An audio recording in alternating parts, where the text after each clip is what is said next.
Good evening, everybody. It is Thursday. It's 8 p.m. Eastern Standard Time, and the Real Money Coach is live and on the air. And we are so glad that you've joined us. Listen, as you know how we do, we want you to put into the chat box where you are watching from, what part of the country, what part of the world, where are you watching from? Listen, I've had just such a phenomenal week. I've talked to people, man, from Kenya to California to Florida to Michigan. Listen, it is just this new virtual environment that we're in, this virtual world that we're in is pretty awesome. Pretty awesome. And so, yeah, we're really excited about what's going on. And listen, here's the thing about it. Here's the thing. Just because of COVID, there's so many things that have changed. There's so many things that have, changed because we're no longer meeting people in person. We're doing meetings virtually. I just got off of a call with Dr. George Frazier, and, he was just sharing just how he was doing a virtual conference today for foster care kids and all those type of things. So there's a lot of different things that's going on. And because we're now so used to doing things on Zoom, and we're used to doing, go-to meetings and all these different platforms where we do that. So it's pretty exciting.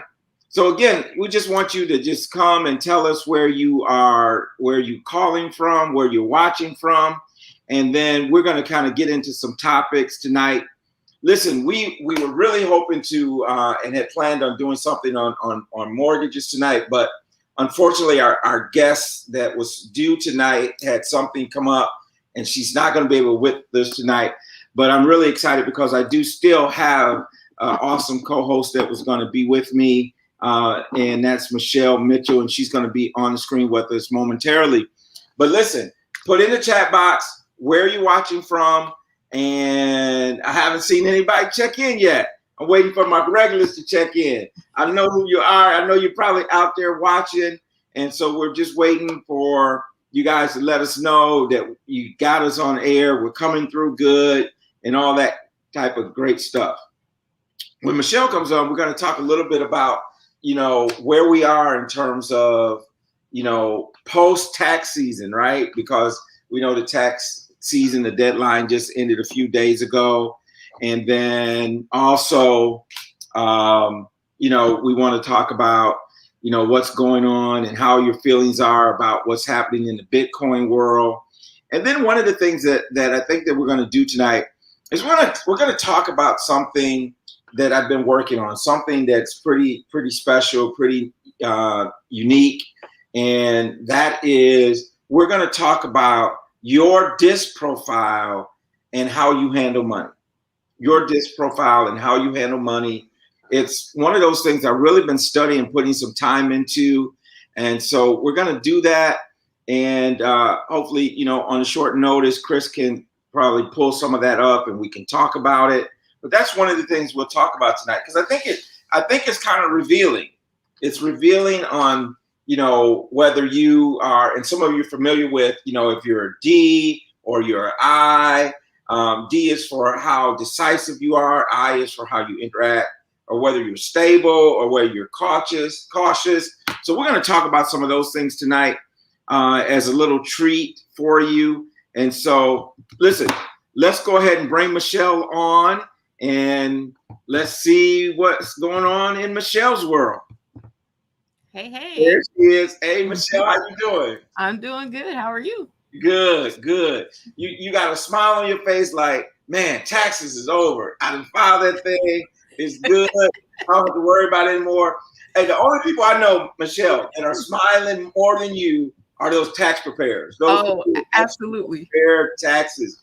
They're so happy that this tax season is over.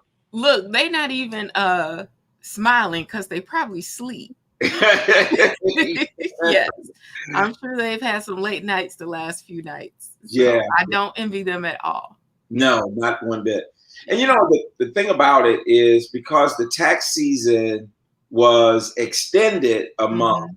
you would think, wow, man, it's probably going to be a little bit slower. But I don't think so. I think it was just Nope. as busy. Mhm. People still wait to the last minute to Mhm. file, you know, doing extensions and all that Mhm. kind of stuff. And, you Mhm. know, I don't be in any really hurry to file either. You know, I Right. wait till towards the end and get it in. But, you know, that's just kind of how it goes. So, Yeah. you know what? Any surprises you think out there for people with tax season? What about business owners? Got any recommendations for them? Because, and the reason I'm asking you that tonight is because we need to start planning for taxes next year Right. now. Exactly. We Yeah. can't wait until No. yeah. So what do you And think? guess what? 5 months have passed in the new year and Yeah, you haven't done anything, right? So, you got an even shorter period of time because you procrastinated and utilized the extension in the deadline. right. Well, that's probably not going to happen in 2022. So, Probably not. yeah. Probably not. Probably Yeah. that April 15th date's going to Yeah. roll around. And that's going to be it. And Yeah. but you make a good point because sometimes what happens is we don't start preparing and planning for our taxes until we've done the previous year's taxes. So, like you said, Right. you're already a quarter into it. A 4 quarter and a month. Yep. And Mhm. now, you know, we're 5 months all the way into it. Mhm. Mhm. And so now you guys like, well, if I owed, I need to make some adjustments so I don't Mhm. owe next year. And people, if you got a big tax refund that came to you, I Mhm. mean, you just gave them a extra month of Uh, free money, right? Yep, Because you they extended did. the deadline. You So if did. you had a refund coming, you just gave them an extra month of interest-free money. Interest free. They're holding your money. Yep. And so one of the things we believe is what we want to do is break even. Break. Right. As close as possible to break even. That's always my goal. That's my goal too. My goal is to break even. So what suggestions would you give? Let's say a sole proprietor, or maybe it's an LLC, but someone is working Yeah. out of their home. Mhm. What suggestions would you give them in terms of, you know, their bookkeeping and what they need to do to prepare? Yeah. Yeah, some of the things I told my business owners that could be sole proprietors, LLCs or S corp elections, um, to tell your money where to go. It's just like personal budgeting. Right. In your business, you tell your money where to go as well. And I like to use what I call small plate cash flow. So when money comes in, I direct it to where it should go. And one of the directions that I point my income to is take a percentage and set it aside for taxes. That's one of the things that I do on a regular basis. And I teach all of my clients to do that. So that's one of the disciplines you can start to develop so that you can create the habit at least twice a month, whatever income comes in, then distribute the income. Don't hold it in the bank and like, ooh, I got so much money. But no, tell it where to go. Tell it what it's going to be used for, and then it'll be used for that. So, Give it its assignment. yeah. Listen, Michelle, this Yeah. is a shame. I just realized I was like, where everybody at? I'm looking at the wrong chat, right? I see my people there. Alice Martin is there. Ruth Bell is there. Dr. Bonita Harris is there. Adele Ryan is there. Yes. They're there. I'm like, where's everybody at? I'm looking at the private chat. Like, what's going on? So forgive me, y'all. Y'all were there. Y'all there on time, just like you are all week. Always. Hello to all our faithful viewers, everybody out there, man. I was like, wow, that was really surprising to me that nobody said anything in the chat. I'm like, well, maybe we're not on air. You know, technology works when it works, but sometimes it doesn't. Right. Everybody's there. Hey, Diamond Johnson's there. Thank you for checking in tonight. Listen, again, we've just had some phenomenal conversations with different people, and we're just talking about some write-offs that you want to make sure you do. And Michelle was talking about making sure you tell your money where to go. Mm-hmm. Tell your money where to go. And because if you don't, it'll end up going where it wants to. It's like a bucket with holes in it, right? If you don't correct it, it's in that bucket, Mm-hmm. and eventually it runs out. So, Mm-hmm. so we want to make sure that we do that. Yeah. Michelle, this thing I've been doing, I've been really kind of caught up in this thing about the disc profiles. You've taken disc before, right? I have taken this before, Okay. yeah. And there's a lot of different versions of it. This version that I have that we've been working with is pretty phenomenal. Mm-hmm. Where are you? I'm usually around the S, a little bit of D, a little bit of, yeah. A little bit. Okay. But I'm more heavily in the S, probably. Okay. Yeah. I can see that. So here's the thing. I am a high I, right? Yes, of course you are. Yeah. Okay. So I'm a high I. That doesn't surprise you, right? So yeah. And then followed by, I'm a high S. So I'm high interactive, and then supportive or stable, and that type of thing. And so we use this profile. But what I've been doing is taking these disc profiles and applying them to how people manage their money. Yeah, I love that. Mm-hmm. And so I thought, it'd be, I hadn't planned on it, but let's just have some conversations around that. And so I don't even know if Chris, I did email you the sheet, and so we can even pull it up in some instances if we can. But let's just talk about a D personality, for example. A high D is someone who really makes decisions pretty quick, right? They take control. They're very direct. I don't need a lot of time, any of that type of stuff. I just, boom, I can make a decision and I go. Here's the thing, when we look at a D from a money standpoint, from a dollar standpoint, high Ds are confident when it comes to making big decisions, big money decisions. They're really ready to pounce when they see a great deal. They're not saying, hey, I'm gonna wait to get in and see what happens, that type of things. When others get stuck in the details, the D's already moved. It's like, I already made the move. When it comes to budget conversations, Michelle, a D can dominate the conversation rather than like this team effort. Like, yes, they go like, no, we're going to spend our money here, there. It ain't no collective, cooperative. This is what we're going to do. Yeah. Right? And so sometimes they can gravitate towards risky type of things, and also impulse purchases. So do you work with some D's? I know I have D's in my life, know. Have D's in my, and they make very quick decisions. And when they think something is good, it's good to them, know. And they just make a decision really quick. Or, if it's in a couple situation, because I've done financial coaching with couples as well. And when you have a D, the other personality type never gets to have a say on where their money go. Exactly. Yeah. Exactly. Which causes conflict, causes problems in the relationship. Yes. It can cause a lot of problems. Yes. And then we know that, money is one of the leading causes of divorce and all that. So we get our money right so that our relationships are right, and those type of things. And so the next on the scale is the I. The eyes, right? And so the eyes it measures your interacting with others. It measures your personal relationships, those type of things. And so where money is involved, eyes tend to be charitable. They tend to be generous. They like to treat their family and their friends, to dinner. They like throwing expensive parties for their loved ones. They're always looking to see how they can include other people, that type of thing. So how do you think an I would really do in a budget situation? And I, in a budget situation, they don't have much concern about themselves, their own financial situation, because they gotta entertain and please other people. Right. They're more impulsive.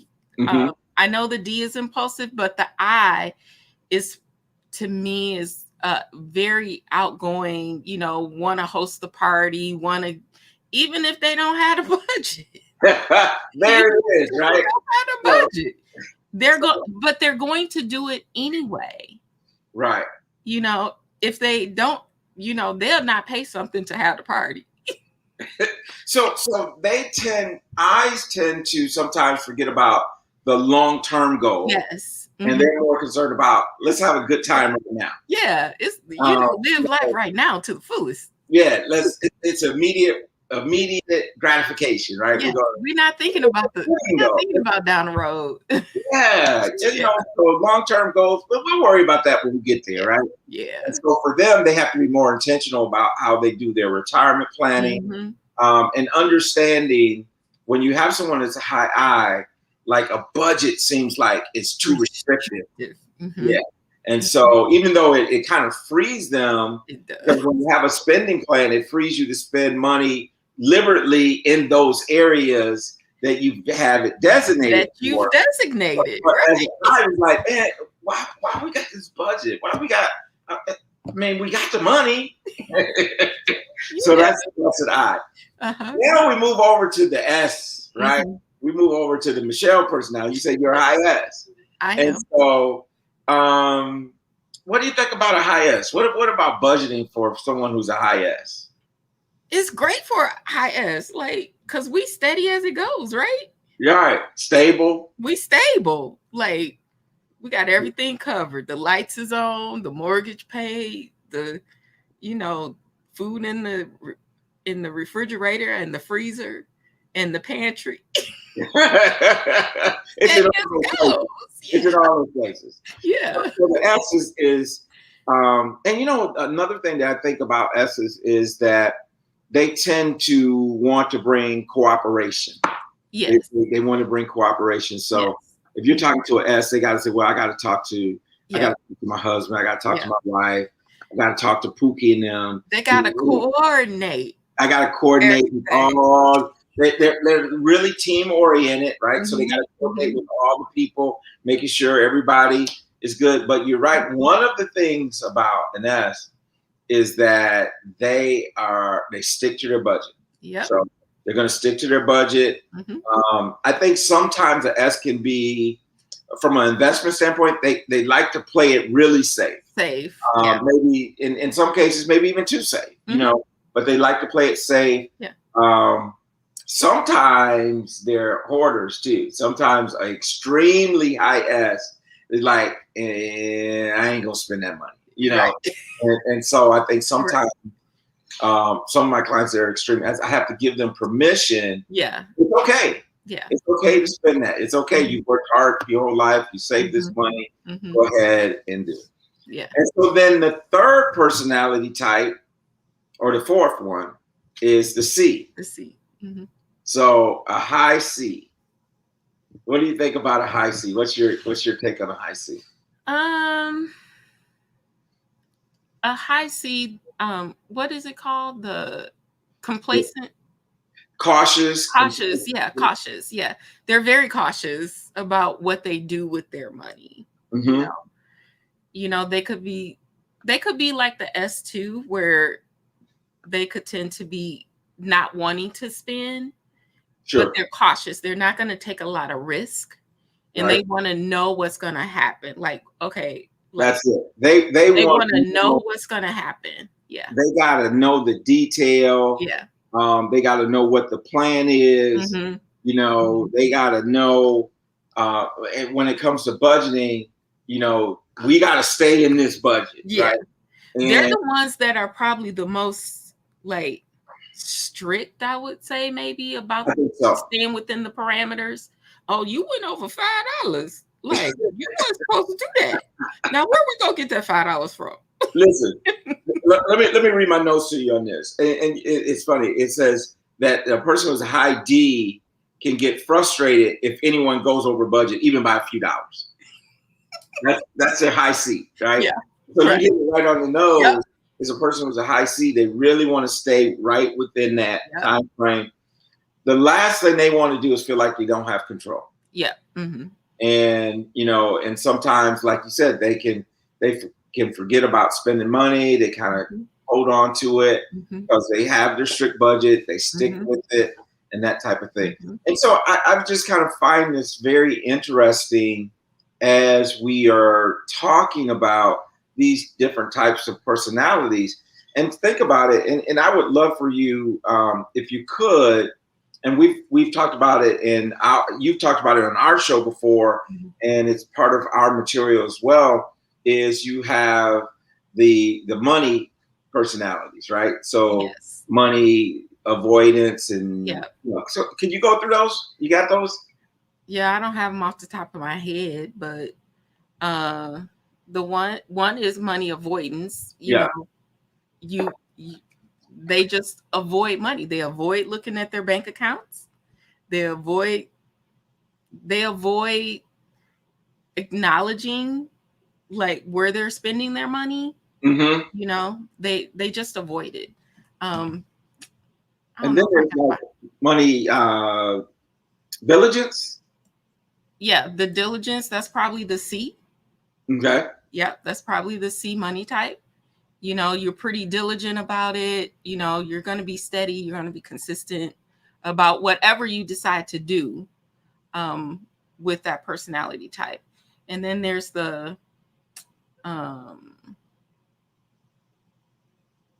to think of the one that goes with the D.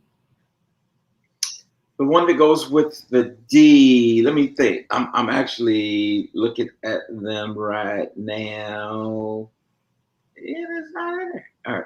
So you got money avoidance, right?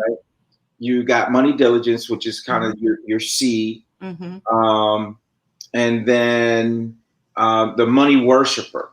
Worshiper. So that would be the money worshiper could probably be more like the I. Well, they worship the things they can get with the money. Is that the one? Yeah. Yeah. And that's more like the I. Like, look at me. I'm flashy. I gotta have the best of this and the best of that. And look what my money can buy. You know, they're showboating. They're showboating with their what money they think they have. Yeah. Right. So they're all about the show, all about let's go out, have a good time. Let's go out, have a good time. Yep. And all those type of things. So I think and so you got money worshipers, you got the let's see, I'm gonna pull it up because we got four. It's four of them. It's four of them, yeah. And let's see. Maybe it's not in here. I'm pretty sure it was. So for me, it's just been kind of interesting, especially as I'm coaching people, is to see what their personality types are. So we got money avoidance, money worship, money status, and money diligence. And so money status is about owning the possessions, right? They want the best of everything, you know, and I think that's closer to the I. That's closer to the I. So the money worshiper is the one that hoards money. Yeah. Okay. Yes. Yeah. And they hang on their money. Yeah, hang on to it. And all that type of thing. Yeah. So as we study this and we know our own reactions as terms of how we deal with money, I think it's important because we have to know that. And especially if you're married or especially if there's other people involved in these money decisions, whether it could be a business owner or business partner. And so knowing how you each react to money. And one of the things when we're doing this DISC profile is that in the DISC profile, we use, when Eric Thomas uses these analogies of an airplane. And so it's kind of interesting because the D personality becomes the pilot, right?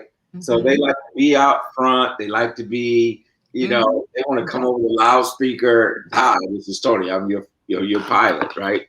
So so you got that. And then the I's are your flight attendants. You know, they're greeting Yeah. you when they Yeah. come in. They want to Yeah. make sure, are you comfortable? You need a blanket. Right. You Yeah. need a mask, right? Mhm. Mhm. So you have those, and then here's the thing about it. If you think about an airplane, you think about a jet, right? Mhm. When you think about a jet, this jet is this big, huge, powerful. I mean, they're huge, Mhm. right? And this jet goes down the runway at, I don't know how fast it goes, Mhm. a couple hundred miles an hour, lifts off, and this huge machine is at 10,000 feet in the air, Right. 20,000, 30, Mhm. 40, 50,000 feet in the air. Mhm. But the one thing the jet can't do is back up from the terminal. There's no reverse. There's no There's no reverse. So what do they got to have? They got to have a grounds crew. Mhm. That's your S. That's your S. That's your S. That's your people who are going to make sure that plane backs out, get it turned around. Those Mhm. are the people to make sure that there's food on the plane, Yep. there's gas in the plane. They got to make sure all those things are there because Yeah. that's what they do. They're Yeah. team. They're Mhm. so important. And then the command tower is your C people, right? You don't see them. They're not out front. Yep. But you better believe you need them, right? Right. They're the ones that's charting the course. Mhm. They're making sure that there's Keeping you on track. keeping you on track, right? Crossing the Yeah. T's, dotting the I's, Mhm. making sure your flight plan is where it should be, Yep. Yep. making sure that you're going to get to that destination. They have mapped it out. Mhm. So, and then when you think about it, to have a successful flight experience, can you leave either one of those people out? No. And so we need them all. Yeah. We need them all, and we need them to be able to operate and work together, Together. understanding everybody has their part in this. Everybody has a significant part in making sure that this flight goes well. Yep. So that's kind of interesting. I Yeah, love that's doing that. pretty cool. Yeah. That's the analogy that Eric Thomas and in our training with him, that's what we use. We use this Mhm. flight attendant. Mhm. And so, as we talk about people, oh, he's a pilot. Oh, okay, Mhm. no, Jesus. Right. That's a flight attendant. Yeah. And so Oh. you can start to pick those things up. Mhm. I see Alice Martin asked a question. She says, what letter is the avoidance character? The money avoidance. That's money. Money avoidance is kind of money's bad, right? Right. So I'm not really sure. I think it might be a combination of the I and the S, maybe. More the I. What do you More think? the I. More I the think more I, the I. probably. Yeah. Because they avoid looking at their money. They avoid talking about money. They just avoid the They whole defend it. subject. Yeah. They They just defend want to do what they want to do. Right. And that's why budgeting is hard for a high I, Mhm. because they're the life of the party. Yeah. I mean, when the I shows up, right? The I shows up at the party, and that's what was surprised me, that I was a high I. I mean, I was like, I I'm can't. not surprised. Huh? I am not surprised at that. Well, according to my wife, when I took the profile, it was 100% accurate. No, that's you all the way. And I'm like, no. She, oh yeah, it is. And that's one of the things that's really nice about doing the profile, is that you start to see yourself. It's like a self-evaluation. I can remember Pastor Williams used to say, that's the Bible, right? The Bible is a divine looking mirror. So if you want to see more about and learn more about yourself, then you just study the word, because you'll see that if you're true in your evaluation. So Alice, I think the money avoidance would be more of an I, because they just want to live life in equally, right? I agree. I agree with that. So I think that's where they are. But I love that. I remember when you first came on and you talked about those money scripts, money avoidance, money worship, again, the money worship people. I mean, it's all about the money. It right? is. It's all about the show. Yeah. It's all about the money. So that's the D. That's the pilot, right? I mean, and when you think about it, you ever see pilots walk through the airport I mean, you could tell they got a Yeah. swagger about themselves, and they're all knotted up. Yeah. Except if you fly in Southwest, they're kind of crazy on Southwest. But for the most part, pilots are very that way. They're upfront, and they like to be in the driver's seat. They do. Like in the driver's seat, and they feel like they are in the driver's seat. Yeah. But the reality is, the C's are the ones who are charting the course. Yes, they are. And so I think these tend to follow. I think D's follow the rules pretty good. They kind of follow the flight pattern pretty good. They're out front on it, where I may say, well, rules are meant to be broken. Yeah. So. We just gonna do that, and they'll forgive us later. Yes.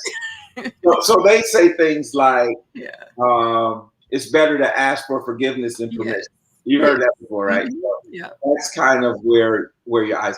And there's not. And when I was going through this with my team, and they asked this question. They asked, well, and should I be more of an S, or should I try to switch and be more of an I? And I tell people, you really can't. You can't. You can't. This is who you are. It's who you are. It's who you are.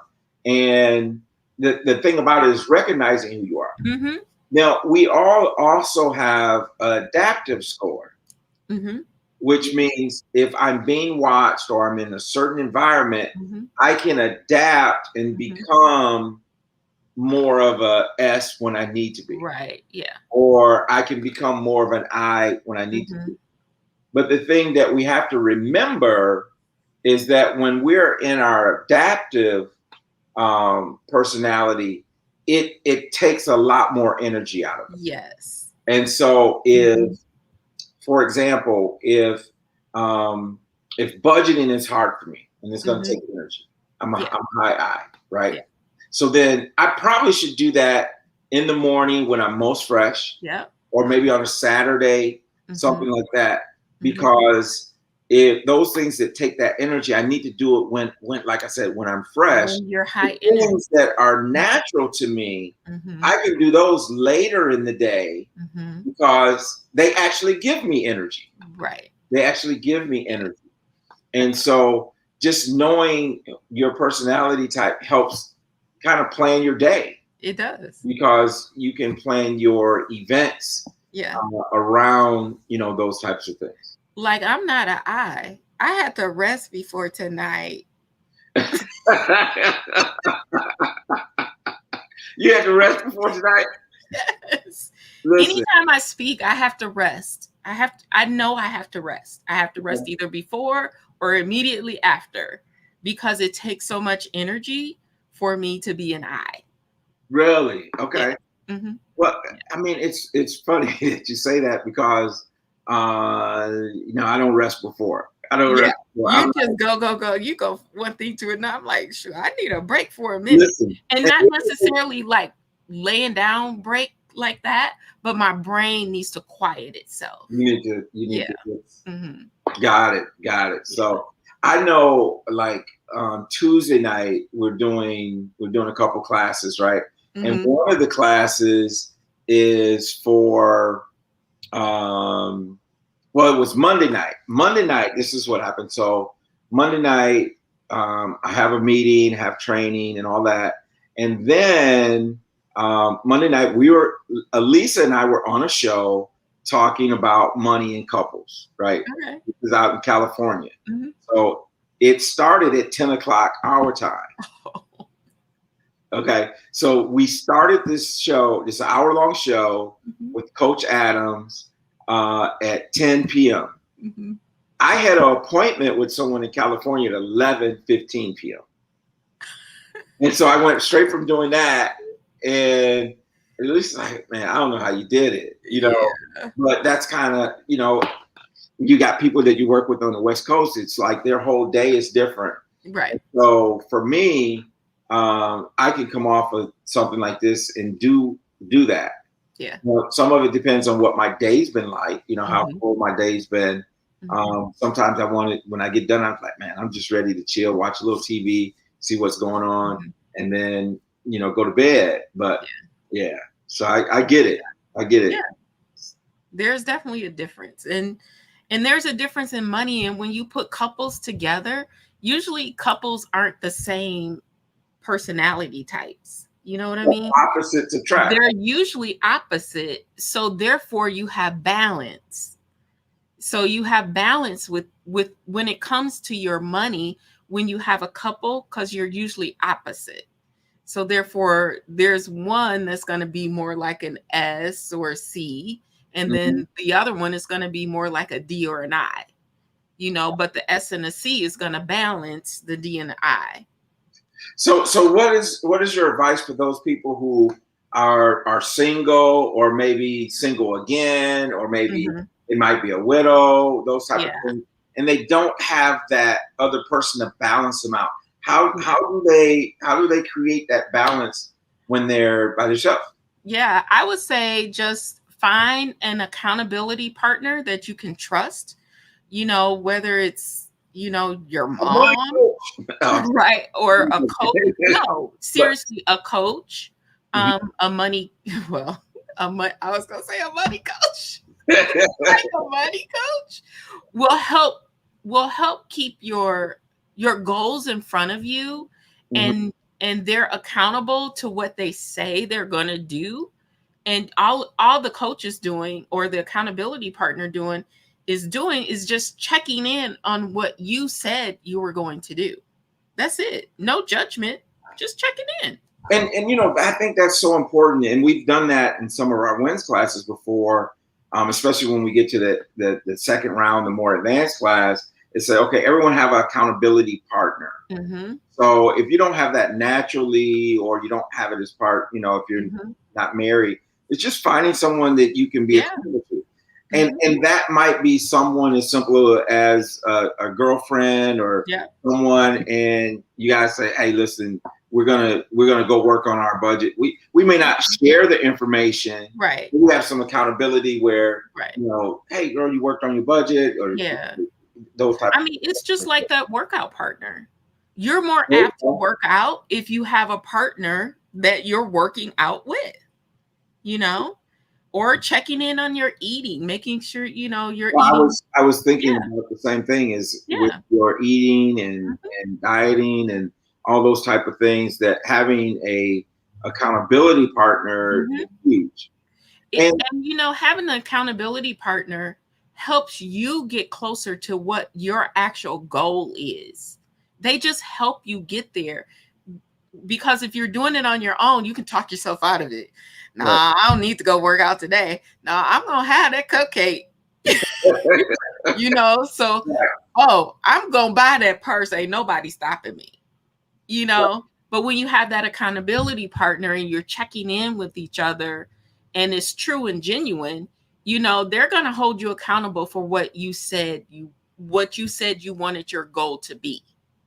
Well, and it's so important, because Lisa always talks about this. It's about tracking. Yeah, it's about tracking. That is a form of accountability. It is. So if I have my spending plan, and my spending plan says that my monthly budget for entertainment is XYZ, then that's my accountability. But you can't have it just in your head. No. I think it's got to be written down in some form, whether you're using some type of electronic device, or whether you're using paper and pencil, or you got a calendar out. Just having that accountability in place, even for yourself, kind of keeps you in line. Yeah, that's true. That's absolutely true. And I know we, you know, back in the day, we were all on using the envelope system, right? Yeah, absolutely. The envelope system works, and it works. I know, like we're in, I know, like we're in this electronic stage now, right? Well, people don't carry cash, you know, and all this kind of stuff, but the envelope system really worked. It does. And for those of you who don't know, the envelope system is where you'd have like this. We used a little fan, it was called like a little recipe book. You know, you have your little recipes, and you can stick the different recipes in the slots. And so we had this little recipe, I guess, folder or whatever it was. And that's what we use for our envelope system. Yep. And so, and one slot may be for utilities. And basically the thought there, folks, is that you will put you get your money, you get the cash, and you put it in those envelopes. And it's amazing that when you're actually handing cash out, you're like, that's a whole different feel than using plastic. Yes. And so we have to find ways in this electronic environment that we're doing that. Like some of you, I suggest you do this. I suggest you go out and you get you an Amazon account. And you have a certain amount of money you put in that Amazon account. Because I know Amazon coming to your door every day, right? Multiple times a day. You get that half smile, you see it coming up the road, you be like, oh, they coming to my house, right? So that's true. And so, I mean, if that's your shopping thing, that's your thing. Right. Have your Amazon account. Yes. You have a certain amount of money that you use for Amazon. Yep. You know, and those types of things I think are great budgeting and tips for. Yeah. Whenever I'm talking, I usually talk to couples when I'm doing financial coaching. And whenever their spending is out of control, I automatically recommend the envelope system because it helps you get it in control so that you know where your money is going. You can physically see it. I know now they have these new apps where there's electronic envelopes, and some banks have this where they have the electronic envelopes and you can put a certain amount in each of the categories. And when you swipe the debit card and you say it's for a certain category and that category is 0, you can't spend it. Wow. I hadn't seen that. Yeah. And your partner has to approve it for you to spend it. Now, listen, there's some eyes right now. There's some that's right. That's word. And but the C's was like, how do I get that app? Right. What's the name of the app? Yeah. I can't think of the name of the app at the moment because the name changed, but I'll have to find it. I love what Evelyn just put in the chat. She says that an envelope system tells you the truth about your absolutely self-proof, self-awareness. Those things are awfully important. Well, listen, Michelle, I think we had a great conversation. Yeah. And, you know, we're not going to hold everybody tonight. But, you know, I guess if you have a question or something, put it in the chat box. And here's Ruth Bell. She says, Michelle, all this information is very helpful to me. Thank you. You're so welcome. I mean, she's a success story, man. I'll tell you, Miss Ruth Bell is awesome. Thank you, Miss Ruth Bell, Mother Bell, for being on each and every week. And so, but if anyone has any questions, you can put it in. Otherwise, you know, we'll get ready to let you guys go a little bit earlier tonight. And again, we had a great conversation.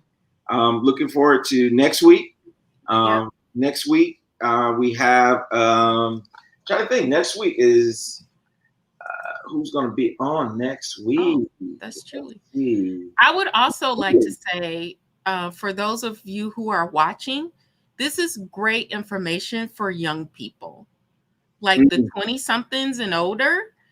Share this video with them because they need to know this information. You know, they're just starting out in life. They don't need to go through the hurt, you know, the valleys that we all went through. They can stay ground level, right? And then just go up. They don't need to go to the valley. Let's not hoard the information. Let's just share it. Let's share the information. And I'm glad you said that, Michelle, because, you know, we get in here and we get to rolling and it's always like, I got to tell people to subscribe to the YouTube channel. So you can go to this YouTube, you can go to Facebook, you can share with other people even after the show and invite them to come and be a part of it. I mean, this is a safe environment. And I think we do give some great information. We have great guests like Michelle. She's a guest. I don't even know if we should be calling you a guest anymore, but what, you know, so it's great information. Next week, we're having one of your coaches. I think he's going to be with us. Tell us a little bit about Julie and what we can expect Yeah. So next week we are having Miss Julie Gordon White, and she is a true entrepreneur. She had her own boutique. What do you call it? Businesses that bought and sold companies. Okay. Yeah. She would buy boutique businesses, and she was buying and selling companies as her job. Then she started a business, and then she honed in on flower shops. Really? Very specific, very narrow. And she made millions of dollars buying and selling flower shops, find buyers for flower shops. And then she started a coaching program. So she was my business coach, and she has changed my business world, and I love her to death. So I'm sure she's got some great nuggets for you guys. And now she started a nutrition bar for women, and they're called Bossa Bars. They're Bossa Bars for women who are going into menopause. And they are amazing. They taste so good, especially if you love chocolate. Can't relate. That's why we need this guy. Yeah. We will let y'all run with that. We're going to let you run with it. She'll be on next week. I'm sure she has some great nuggets for everybody. Well, listen, make sure you tune in next week. Julie will be our special guest. And so we're looking forward to that. And so with that, everyone, thank you for tuning in. Thank you for being active in the chat. Thank you for sharing this. If you want more information, make sure that you email us at info@therealmoneycoach. Info@therealmoneycoach. Email us. If you need an appointment, you can email us, or you can go to TonyJacksonAppointment.com and schedule. Listen, we just want to get this information out. We love what we do. As you can see, Michelle loves what she does. She's a great natural fit to be a co-host for us, while Marlon is in the middle of track season with his kids and all that type of thing. I know he misses being on here on Thursday night. So listen, with that, I'm going to sign off. And as I always say, God bless you. Stay safe. Wear your mask. If you haven't got your shot yet, consider getting it. I got mine. Good night. God bless. Bye-bye.